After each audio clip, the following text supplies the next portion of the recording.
Hi, everybody. Welcome to Conversations with Elena. I'm Elena.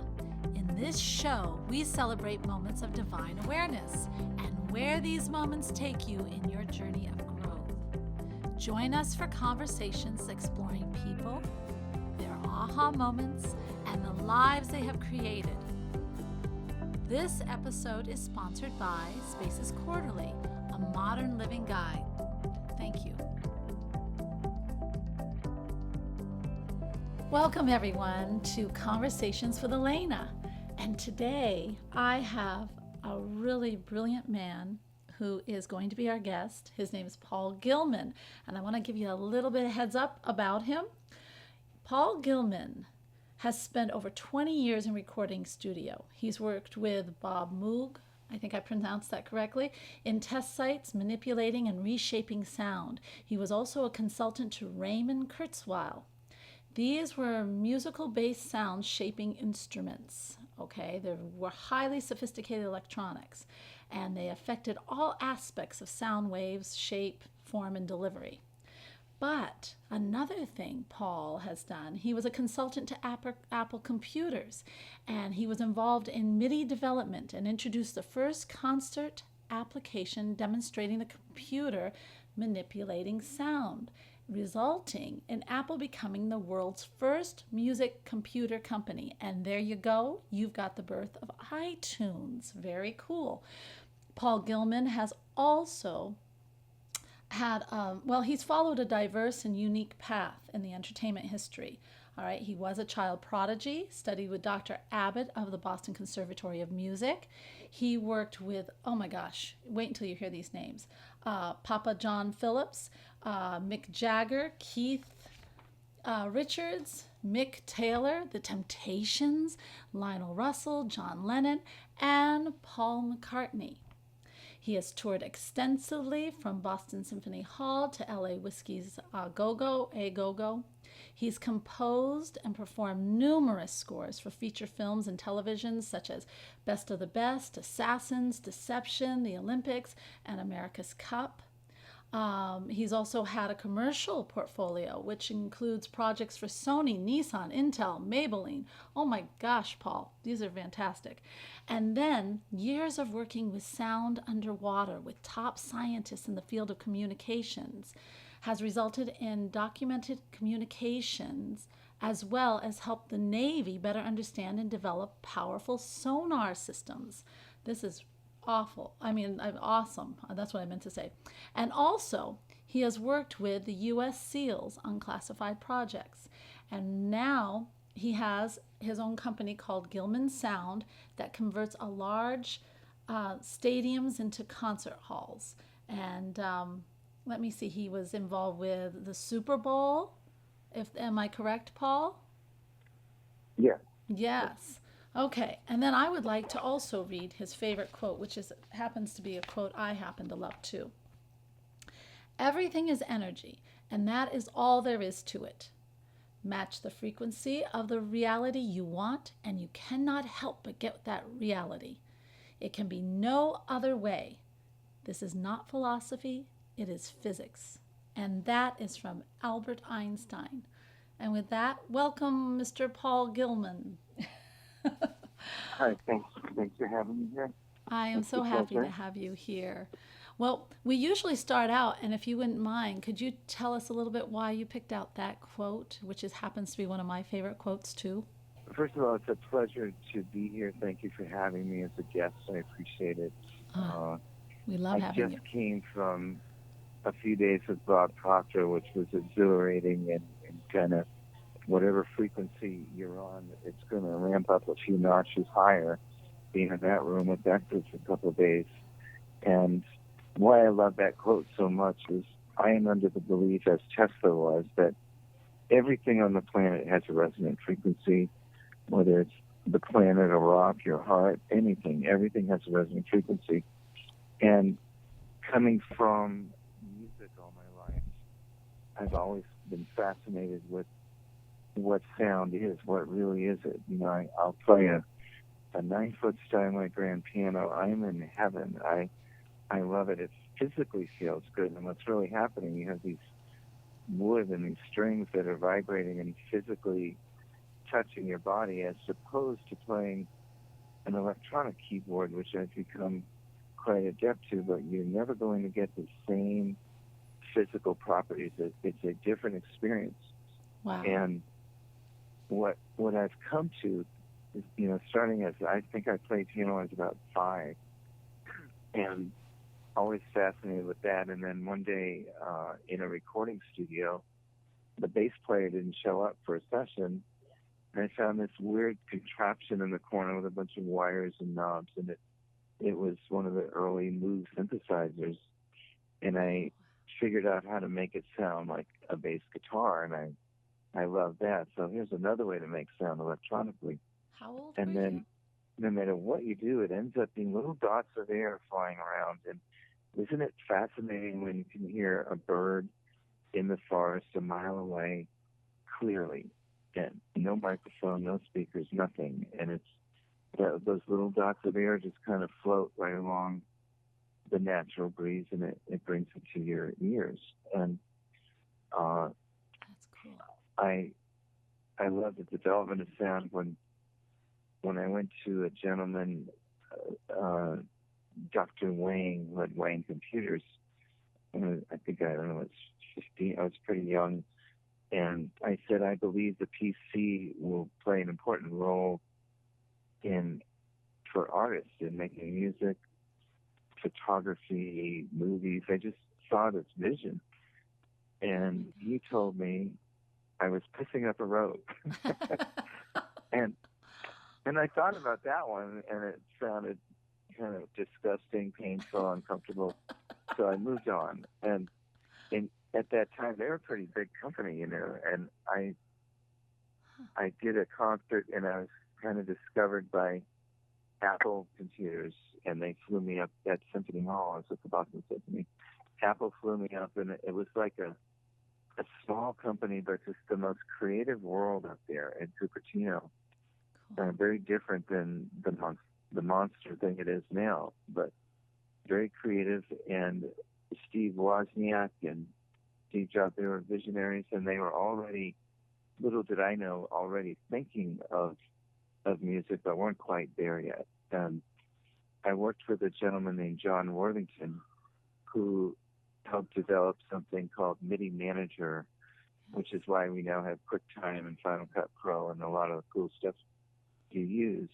And I was brought in to introduce the first Mac doing a concert for all the developers and everybody at Apple, and they were so supportive. It was so much fun. We ended up doing 12 of them. And Apple announced that they would be putting my music in every Macintosh made, so it could play in the background where you did your other applications in the foreground. And I think it was about 48 hours later that my favorite band, the Beatles, Apple Records, sued Apple Computers because they did not have the right to sell music on a computer under the name Apple. Oh, and that's why we didn't have any Beatles songs on iTunes for many years, till just a few years ago they settled. And somewhere in between there, I invented something that makes headphones sound pretty phenomenal. It goes all the way around your head. And the first person to embrace that is Paul McCartney. So I'm working with Paul McCartney and Love Apple, and those two are suing each other. So I'm not into litigious situations. No, I don't blame you. I'm pretty pure on the art and science form. Yeah. And all this fun stuff got me more involved with science.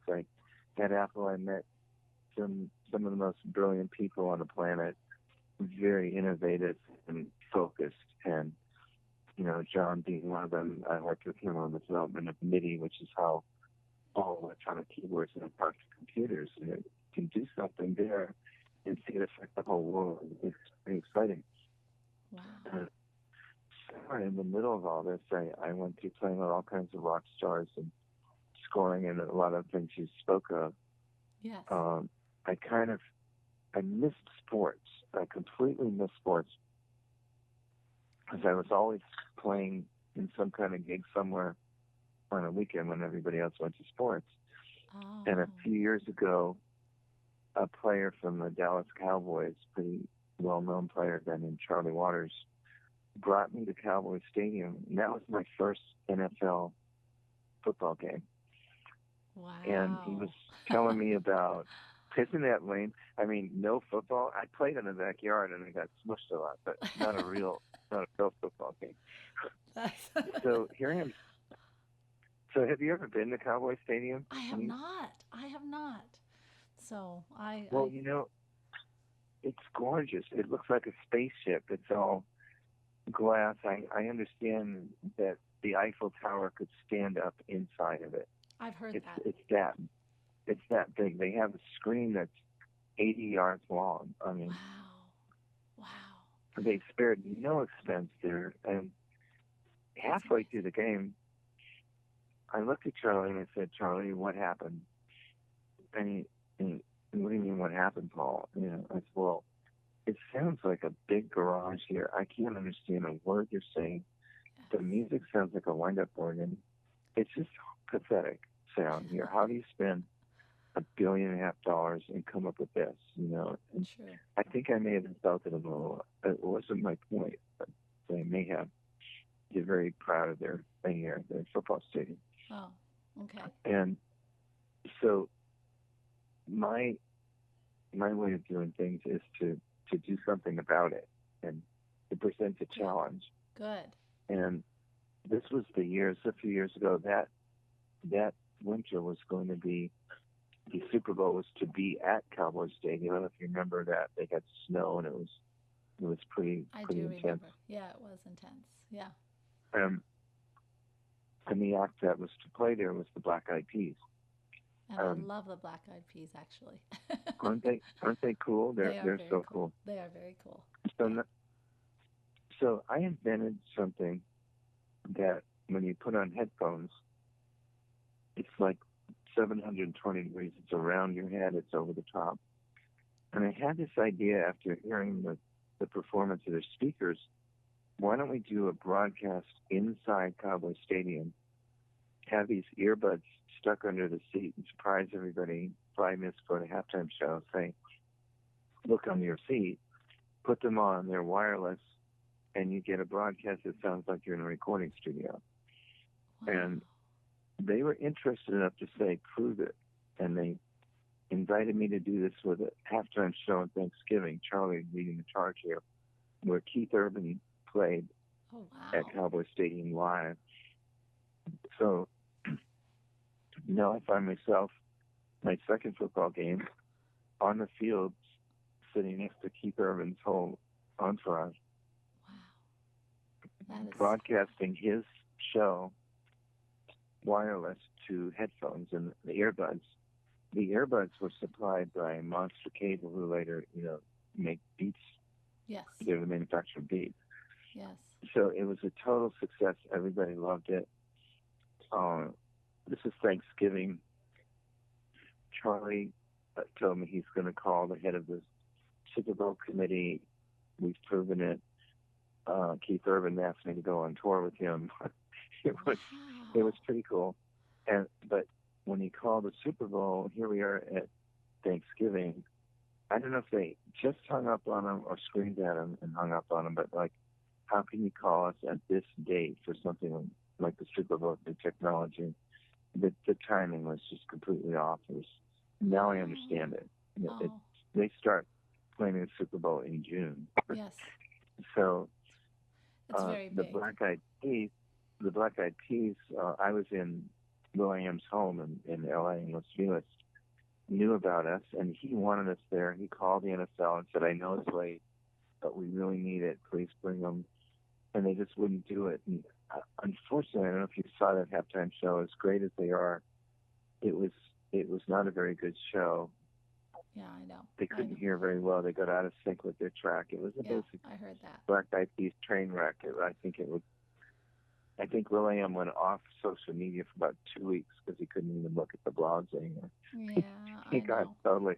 totally, he got crazy. He really got people. Oh, that's too bad. I know. I Isn't it? heard it. But, oh my gosh, you have done so much. And it's so fun to be here with you. And And help me with this. I've not heard your shows. I'm sort of going around a lot of You're ground doing here. fantastic. You're telling us, you're going through everything. You started so incredibly young, and I think, tell me if I'm right or wrong, but it's your curiosity that really got you going into all the different facets of your career. Am I correct? It's just being so Oh, curious. you're so on target, and that is a major element of creativity is curiosity, and it's almost the naivety of a child, that comes out at the right time. And I think that's a thread that I've maintained my whole life, and wish to continue to maintain, because I find myself in fields that I would never even dream of. Someone would ask, "Well, what do you do?" And I get tongue-tied. There was a point where I could say, "Well, I'm a pianist," and I'm pretty serious about it. And then, "Oh no, I play in a rowdy rock and roll band. I'm a rock star." And then, gee, I just got the best, what do they call it, a Clio. So I guess I write commercials and I get the top honors in it. And then, no, I'm in movies now. But see, And yeah, without any, and it's all what you're saying. It's curiosity that keeps you traveling through these different places. And as far as sports go, it's hilarious that I'm in Sports Business Journal as one of the 10 top innovators in technology, and I know so little about sports, but it's the curiosity that's brought me in there. And when I invented that system, I was sitting in the studio, and I said, I can convert an entire stadium of speakers into a concert hall without touching a single speaker with this electronics and the algorithm I was invented. And that made me sort of a stand-up comedian in the eyes of the beholders. And sure, Paul, sure, when I sure, told him I'm going to do the Super Bowl with this, it was sure. just like a joke. But you did it.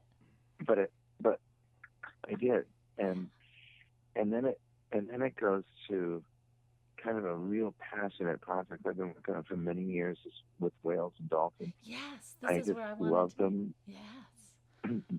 I just love them, and this is a little strange story, but I guess this is the place to tell it, right? This is a great place to tell it, and this is exactly what I would like to hear. This is a Well, fabulous story.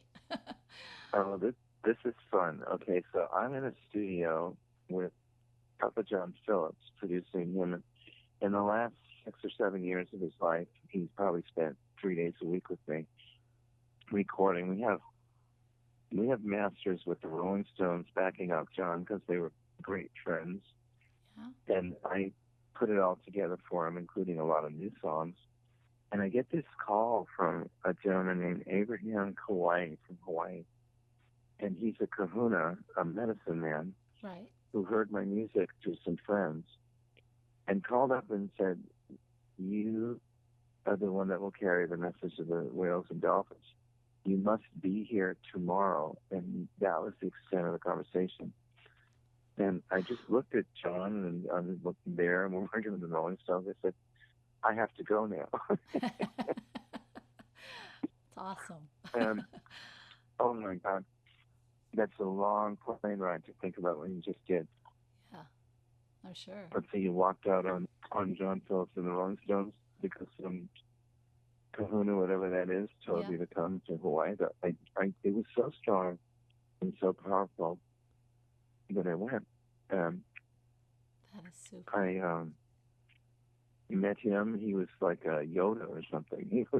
And this guy walks in the canopies in Kauai and picks plants. And I met him with this senator of Hawaii who uses him like a doctor. He won't go to a doctor. He goes to Abraham if there's any problem.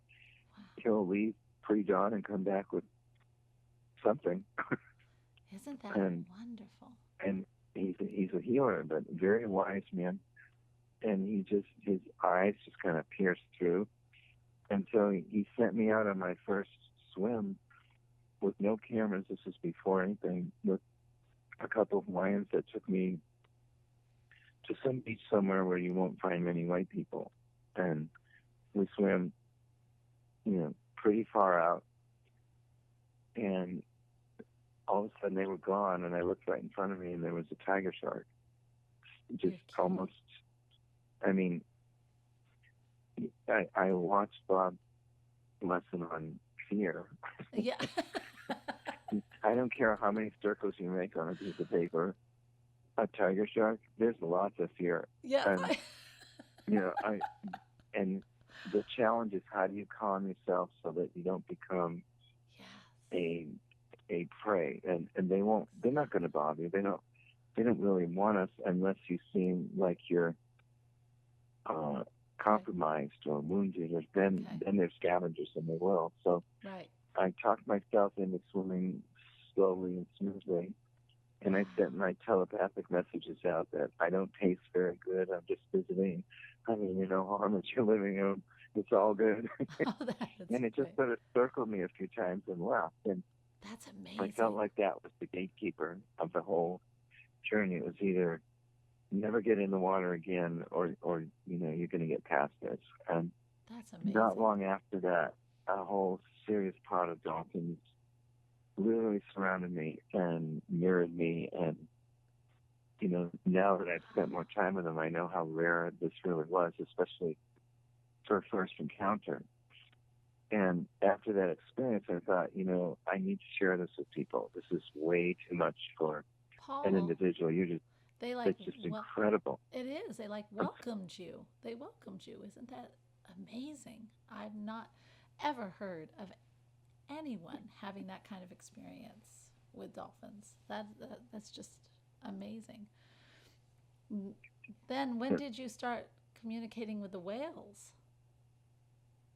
Well, what happened is I decided to get closer to them. And how could I communicate with them through sound, which is their world? They use sound for communication, hunting, navigation, everything way beyond us. And I'm here and I'm a musician, so I went back to LA and I decided I'm going to come out and not just document it, film it, but I want to do it in an incredible way. So I sought out, who's the best at underwater photography, and I came across a gentleman named Vince Pace, and he was the DP on Avatar. He also was involved with the Titanic and the Abyss and on and on and on. He works with James Cameron. Okay. And I went to him and I said, I'm going to communicate with whales and dolphins through music. As a matter of fact, I'm going to go from dolphins to killer whales, and I'm going to attract them and then get in a kayak, and they're going to come to me. And he just started laughing and said, Paul, the way you do that is you get in front of a blue screen, and we take that and we go get the whale footage, and then we do a composite we put together, and there you have it. Yeah, No.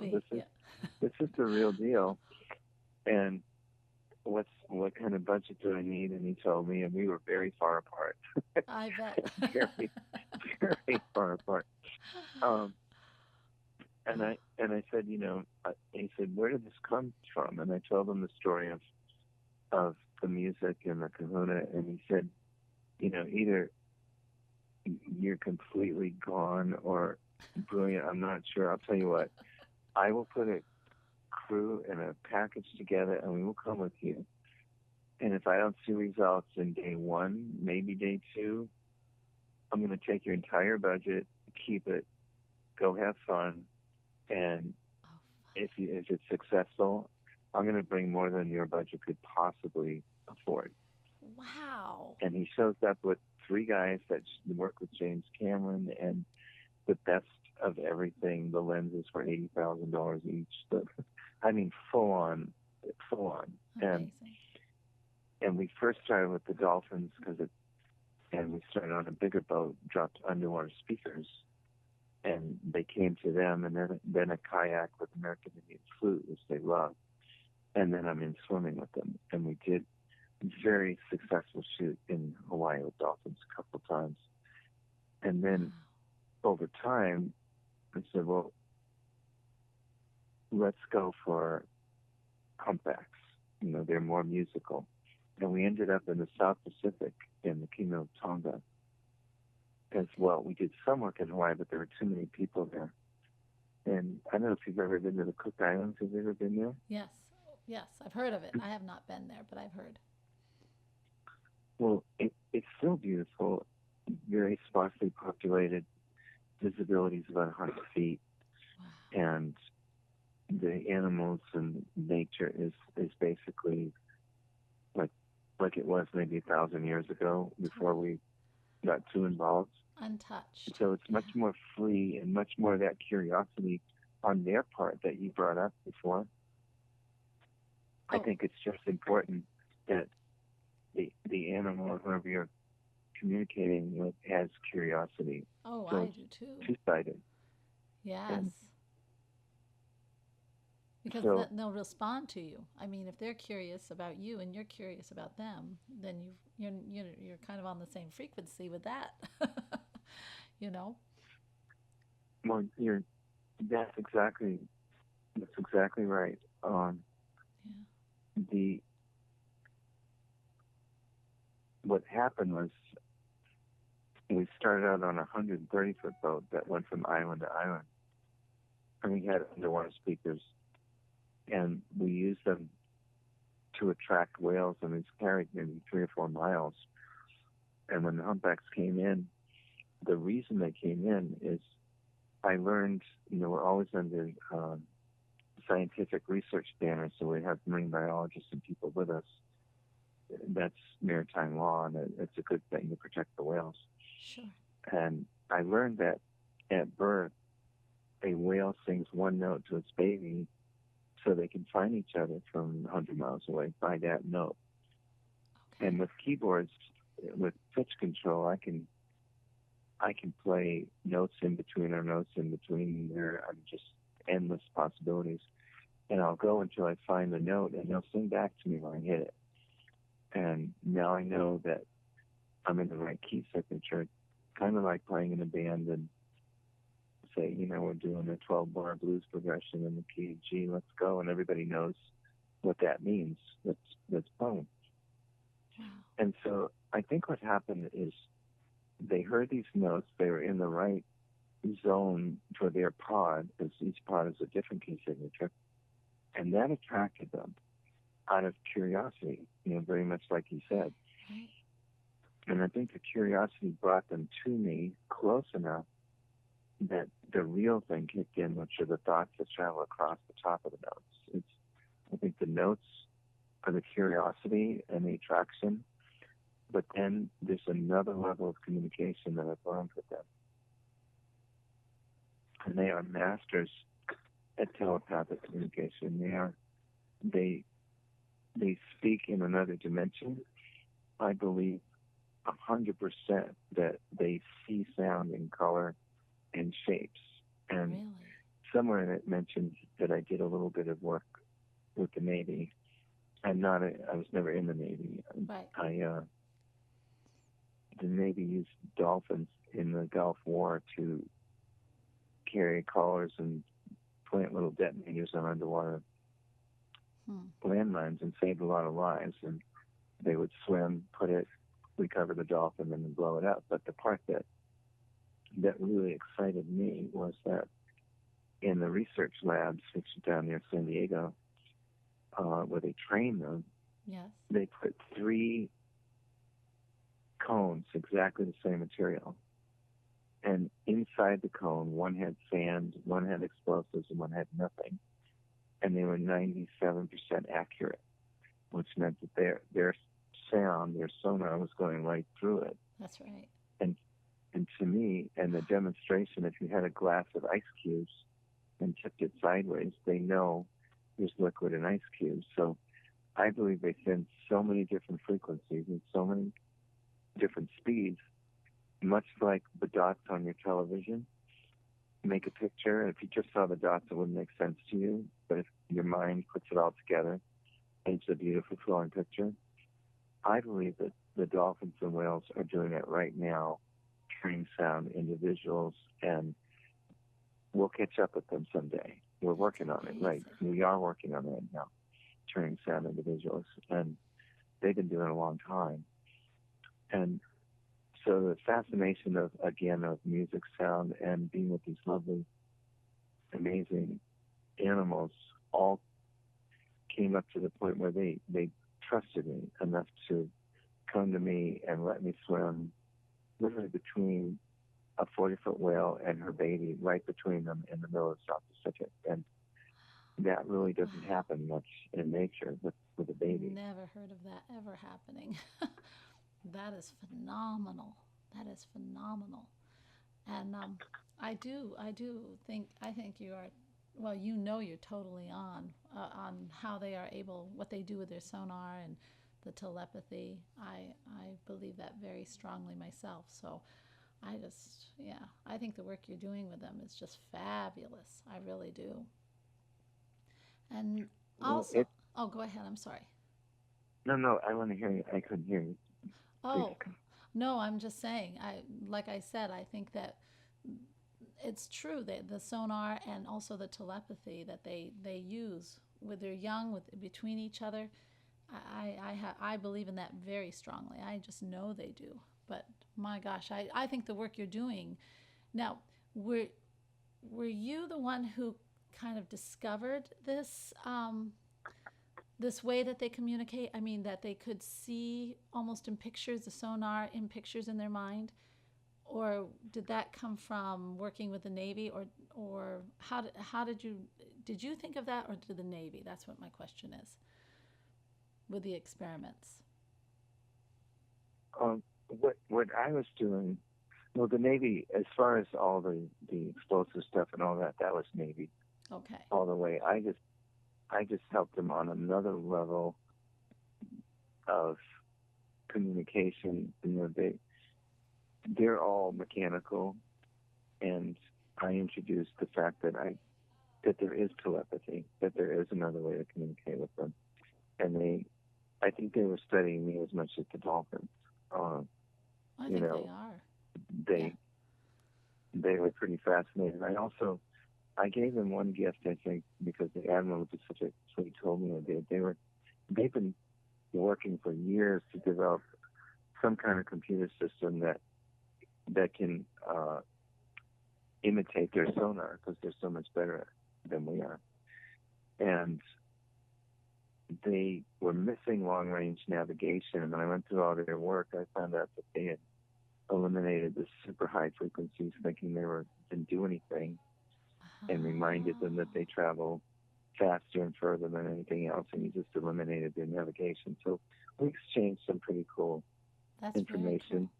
Very cool. It was brief, but very, very potent. But this whole love affair with the whales and dolphins led me to then the killer whales, or the orcas, and a lot of people had fear around that because they are the top predator in the sea, right? And nobody's really gotten that close to them that we know of, right? And in this case, I had about 12 of them came to me and surrounded me and stayed within not only inches of the kayak, but I could see the part of them was underneath me.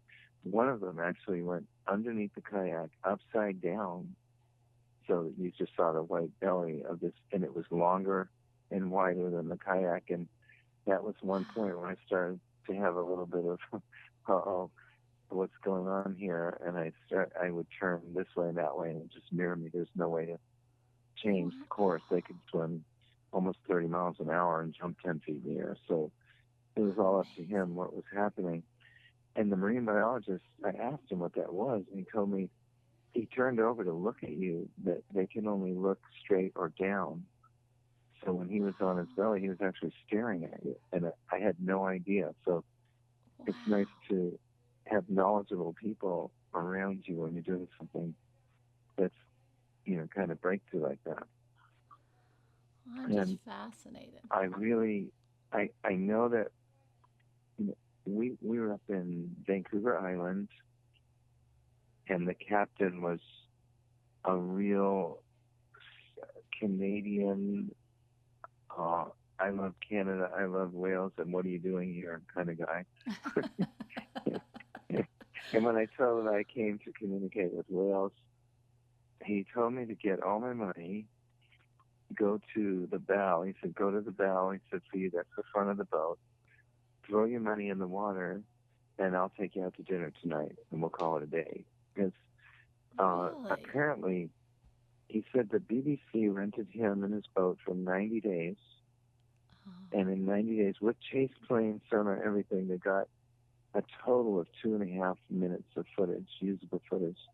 Because oh this my gosh. particular pod of orcas just didn't feel like cooperating. And if they don't want to, they can, go down and come up 5 miles somewhere else without you knowing where. Sure. Wow. So they were elusive. And they were there 90 days. I rented his boat for 5 days. And that's why he said, let's forget it. You're not getting anything. And in those 5 days, we got 14 hours of footage. That's And amazing. we never chased them. We would go out and I would say, stop the engines, drop the speakers. And he would tell me, but there are no whales here. And I'd say, I know, that's why we're here, because they're going to listen. They're going to come to us. We're not going to chase them. That makes us a predator. We'll let them come Right. to us. That makes us friends. Right. And that was a whole different approach that worked consistently. I mean, it just Paul, came and came and came. could Yeah. you tell people the process that you do when you call in the whales? Because you told me, and I found it just fascinating how you actually called them in.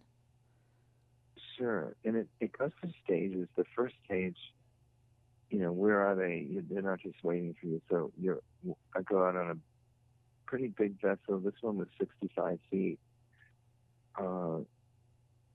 where I have basically keyboards. I have underwater speakers. I have underwater hydrophones. So they can hear me. I can hear them. It's basically like a recording studio that can interact with the ocean. We can hear and speak to each other. So it's like this podcast, the network.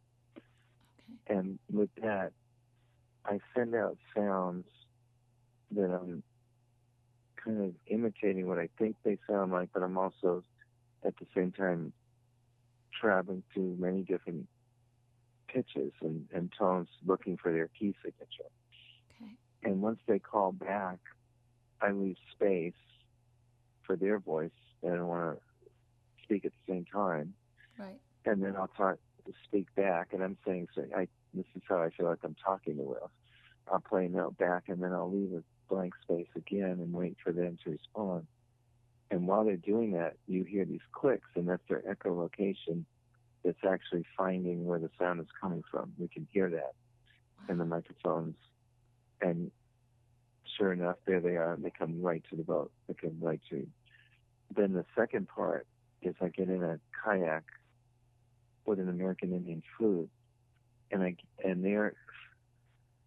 my first flute was given to me by the Indian that made it, and he told me that the American Indian flute to the Indians represents the purest form of the spirit of music. That it's not a complicated instrument, but it allows you to just let the spirit of music flow through you. And what better way to go half music and half telepathic than an instrument like that? So I chose that, and it worked beautifully. I mean, they loved it. They came to it. And then the third stage is once I've built enough trust through this communication, I literally just end up in the water with them. And it's been just an incredible experience. And one of the fun parts for me is a few years ago, 4 or 5 years ago, I don't know if you saw it on the news or not, but a lot of people did, because a 40-foot humpback and her baby swam 90 miles up the Sacramento River and got stuck there for a couple of weeks. And it was basically did you see that? Yes, I did. Wasn't it? It was like a media circus, and it was horrid. I they know. were shooting. Oh, shooting them with fire hoses I to know. try to scare them out. Yeah, I know. I And know. so It was it's very upsetting. well, I saw it. I was actually in a hotel, and I saw them on the news, which I try not to watch too much of anymore. Yeah, But me too. it caught me, so yay. And I thought somebody has to do something about this. They're going about it, that that whale's going to get beached Yeah, because they're confusing it. right. Um, Exactly. I thought, oh, that would be me. And I called the concierge, and he said, I need the first flight to Sacramento, an SUV with a kayak strapped to the roof, uh, some, very lightweight food, life jacket. I gave him a whole list, Sure. and unbelievable, he did it. This is the best concierge in the world. He got it all together, and next morning I'm in Sacramento, Wow. and it is a circus. There are helicopters, there are boats, news from San Francisco to Sacramento, to just like craziness, because Yeah. these whales were in the middle where you see tankers and boats, and the Sacramento River is the only way out, was the only way in, but there Right. are tributaries everywhere that are small, and if they went in any one of them, they would not be able to turn around. They'd get beached, and there would be no more whale. Right. So I started paddling out, and within minutes, the Fish and Game and the police, they all came at me with the police lights on their boats because I didn't have a permit, and I understand that, but it was rather upsetting. I got kicked out. Oh my gosh. And luckily, someone from ABC News Googled me or something, and then asked me if I would like. They said, we think that you could make a difference, because we talked, and asked me if I'd like to be on the 6 o'clock news. Wow. Okay. And I said yes, of course. I think they thought I was going to say some California foo-foo stuff or something, but I got on the news. I knew I only had a short time, and I just immediately came out and said, I would like to issue a challenge to the city of Sacramento. If you continue on the path you're on, that whale will die, and I hold you responsible for the death of the whale and its baby. It had a baby with it. If you give me 48 hours and clear this circus out of here, there's a chance that the whale will survive. And the next morning in the paper, it said the city has decided to let the whales rest. And I went there, and there was nobody out there. And the same boat that chased me were keeping everybody out. And no dialogue between us, just a very respectful acknowledgement. That's wild. And I went out, and I didn't realize I'd never been in a river before, but the Sacramento River is serious current and kind of rough stuff in a catamaran. And it took a lot just to be able to navigate the kayak. The whale was already so traumatized from all this stuff going on that Sure. it took probably 5 or 6 hours before he even paid attention to me. I was just another pesky human, Right. And then finally, it was probably the baby first that started. And there you go again with your curiosity. Yes. Isn't it the children and the babies and the open-minded ones, the awake ones, that have more curiosity, which There you is go. such a valuable thing that we have and It is. don't use enough, I don't think. Yeah. As a matter of fact, isn't it funny that you grew up and I guess I'm still reeling from Bob talking about your subconscious being programmed when you're very small and when you're a kid. And how many times does someone say curiosity killed the cat? I know. Oh, But they always say satisfaction brought him back. there's a good counter. Yeah. But I think it's suppressed in that part of the brain. It does. For a lot of people, and you have to kind of protect it and bring it out at the right times. Well, first, and the brave. yeah, I'm going to lead you right down this path, but you did get the whales out, didn't you? I did. They came to me. They listened. They followed me. I took them right to the Sacramento River. Okay. And once I got, I don't know, not much at all, maybe 50 yards into that body of water, I realized they could smell the salt from the ocean. They now knew that was the route, and they went like a rocket. Wow. They just Yeah, we had to left get. me in the dust. Yeah, we had to have the They, happy ending there. I had to get. oh, very, very happy ending, and Oh, so happy. The feeling of seeing, when you're in a kayak, you're half submerged anyway, yes. and looking at this 40-foot animal, and they That's literally amazing. fly by you, knowing you just saved them. It was the most exhilarating It is. burst of energy I could It is. describe. It just loved it. I do. And Yeah, I wanted to hear that, but I do want to take you back, if I could, to the curiosity. And yes, I do believe that. I think curiosity, well, it opens your world, really. And when you had curiosity, I mean, your curiosity has just it led you from one thing to another, and look at where, I mean, look where you're going. I mean, this is phenomenal.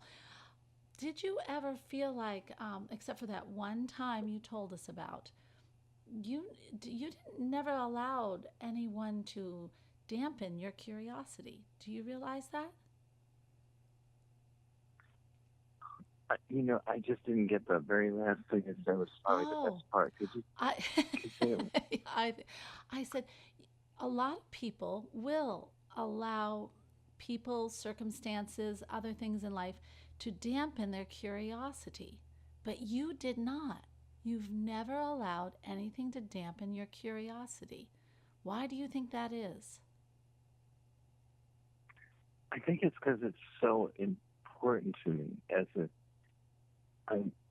Most of what I do is based in creativity and creation and gifts that I can't describe from above, and then learning as much about the mechanics of interpreting that, from past knowledge. But the curiosity to me is hand in hand with creativity, and It is. I think if you lose or just shut off your curiosity, you're not going to be very creative. And I just love creating. So if anything, it grows with me. If you throw me in a room with almost anything, I don't know something I don't know, I'm very happy with that because I get curious and start to learn things and see things differently. I do too. And I do too. that's a very powerful tool to creation. It is. Is curiosity. Well, Yeah. and we all know that our soul, or the energy within us, is for greater expression and expansion. So you're opening up what we're meant to do with curiosity. You're and creativity. It opens up the creativity, and the soul thus expands and expresses. So you've just kept that pathway very open in everything you do by asking why. Why is this way? How can I do this? You just have kept it open. You haven't squashed it. I think that's just that's a rare quality. It's a wonderful quality, and if you were talking, well, say you were just in the same seminar as I was, and I know that a lot of the people that were there, it was a wonderful, wonderful seminar. But there were a lot of new there were yes, there were a lot of new people there, and I kept hearing the question from people who were starting to open up to their imaginations, trying to realize, well, how can I bring my business to the next level? How can I bring my life to the next level? What can I do to start a new life even? And they're starting to open up that wonder and that curiosity. But what if you were talking to them, what would you say to help them really open up to their curiosity, to really explore and feel that freedom? Well, I think we all have certain moments of guidance in our life, whether it be it could be anything from a physical occurrence that puts you in a different direction to a person you meet. But I think keeping that open, what you're speaking of, is to get out of your own way and Ah, allow the unknown to be a major factor in your life. Embrace the unknown. I think that the unknown or uncharted seas, I love uncharted seas, becomes it can be a point of fear for a lot of people, and then they're blocking all the gifts that come with it, or trying something different. I think, one thing Bob kept saying that I really liked was he never stops learning. He always keeps learning. yes. And that to me is curiosity That is in curiosity. motion, in action, and beautifully shown. And I think the elimination of the fear of the unknown and embracing the unknown will open so many doors to you Yes. that otherwise could be staring at you with a light, but it's more like you put your hands over your face and walk right by it Yes. because you're afraid of it. So Well, just love the actually, unknown. that's right. Love the unknown. And the most perfect example is that you have a medicine man. Now, I want to pronounce it correctly. A kahuna, is that correct? Same thing, yeah. Okay. Call you from Hawaii and say, you need to come down here. You entered a world totally unknown. You just embraced it. You did exactly what you're telling people to do. You said, okay, I am going to explore this. I'm going to open myself up to it. I'm going to go there. And you opened up a whole new world of discovery, of learning, of helping, of making this world a better place, just because you embrace the unknown. Well, the part of opening up is embracing it, I think, because it's there. And to me, it's a whole new world. And I think the beauty of capturing something like that on a film, the reason I went for people like Vince Pace, who's so good at what he does, and is taking that a step further to open yourself to the unknown. As the kahuna called me the tip of the spear. He said, you carve new ground. And he said, that can be a lonely place because there's nothing in front of you. And he's speaking of the unknown and Sure. curiosity, Sure. like we are. From his standpoint, he called it the tip of the spear. And if you can see that and you can open that, which, I had the privilege of communicating with these whales, the reason I wanted to capture this in the best way in a medium that we could share with people is what a joy it is to take people someplace they've never been and probably never would be. And that is the beauty of being open and the complete cycle of coming back and sharing it with others. And that's kind of, I've been talking with Bob about, collaborating on this film and him interpreting it in ways that he can tell people. Just like what we're talking about curiosity when he speaks of never stop learning, That's right. always keep learning. By example, is very, very similar, but maybe easier for others to understand. So That's right. I think the whole cycle is your curiosity and then actually going somewhere, doing something different, and then spinning around and taking someone else there or teaching it to them or showing it in a way that elicits that emotion from another. Very cool. It's very, very cool. And for people out listening to all of this just fabulous, fabulous life story of Paul Gilman, just follow that curiosity. Go for it. Open up your curiosity. Explore. And don't be afraid. Just go for it because you just never, ever know where it's going to bring you. And the learning and always learn. That's one of I love to learn. I try to have my kids catch that love of learning, keep that curiosity, to keep discovering. And if you do that, the world is a wondrous, wondrous place, and you will always have opportunities open up to you. Paul, I want to thank you so very, very much. I think you've offered a very real, applicable concept for people, this curiosity and wonder and learning, always learning. And the most fabulous example of what can happen when you open up yourself to all of this. You're just a very fascinating man and a very brilliant man with everything you do. And I'm just very honored to have you on this show. Very honored. It was. Oh, my pleasure and my honor. And thank you for having me and sharing this with people out there. And, you know, everyone has their own journey and makes their own choices. And to be some kind of guide, influence somewhere along the way is just a great privilege. It is. It is. It is.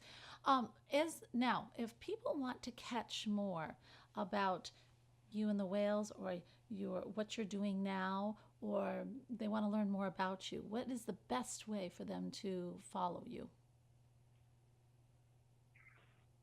You know, that is a fantastic question. I've not put myself on any social media or any of that thing. I think right now probably the best way would be through you, if that's possible. If you could, if you have a web where people could go and ask questions, then I'll give you my personal email, and you could filter through if that's all right. That would be fine. That would be fine. And folks, my website is elenachapman.com. And yes, I would love that. If you want to make comments, or if you have questions for Paul Gilman, or you want to look a little bit more about me too, I'm on there, of course, it's my website. Feel free to leave it on the comment box, and I will make sure that he gets all of your questions, and you'll probably answer them personally, won't you? I will. And you know, I know I've mentioned Bob Proctor a few times, because he's a dear friend, and I just spent time with him. And I think some of this could spill over there too, and they have a full staff that could handle anything if one wants to. And I also, if you, out of curiosity, if you put my name and put whales or sports or music, I don't post myself. There are a lot of things. There's a trailer from the film up there. There are things people could look around. That would be cool. But we can do that. Thank you so much. It's been really, really a pleasure doing this. You're wonderful, and it's so great that you bring so much to so many people, and I appreciate it. Oh, Paul. Well, I'm glad I can have you on the show, and I thank you so much. Thank you very, very much. And to everyone out there, I'm so glad you listened to the show. I think this was an awesome, awesome podcast, and I'm anxious to hear your comments. So please go to the website and leave some comments on what you thought. I would really, really enjoy that. Have curiosity today.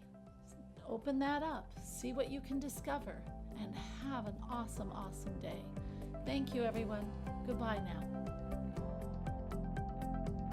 You can learn more about me by visiting elenachapman.com, or follow me on Facebook, Twitter, or Instagram. Thank you.